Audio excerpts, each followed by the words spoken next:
Hello everyone, good morning সবাইকে। তোমাদেরকে এর আগের ভিডিওতে বলেছিলাম সারা রাত্রি আমাদেরকে স্টেশনেই কাটাতে হবে, কারণ অত রাত্রে কোনো হোটেল পাওয়া যাবে না, সেই জন্য তো সারা রাত্রি স্টেশনে ছিলাম। তারপর সকালবেলাও বৃষ্টি হচ্ছিল। সকালবেলায় যে বৃষ্টির মধ্যে ভিজে ভিজে বাবার কাকু হোটেল একটা পেলো, তারপরে এই হোটেলে আমরা আছি। তো বাবা কাকু সব কিছু ঠিকঠাক করলো।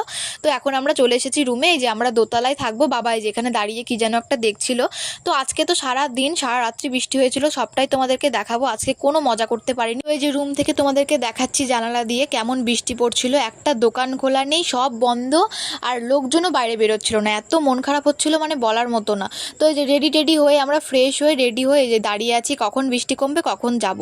এই যে সবাই এখন রেডি হচ্ছিল। ভাই একটু ঘুমাচ্ছিল সকালবেলা, যেহেতু সারা রাত্রি ঘুম হয়নি, সেজন্য ঘুম থেকে উঠলো সকালবেলা। তারপরে এই যে এখন আমরা একটু ফ্রেশ হয়ে এখন যাব। তো বৃষ্টি পড়ছে, সবাই মাথার মধ্যে ক্যারি ব্যাগ বেঁধে যাচ্ছিলাম। আর আমরা একটা রুমেই সবাই ছিলাম, বেডটাও অনেক বড় ছিল, রুমটাও বড়, আর সবাই একসঙ্গে এসেছি। আলাদা আলাদা থাকলে মজাও হবে না, সেই জন্য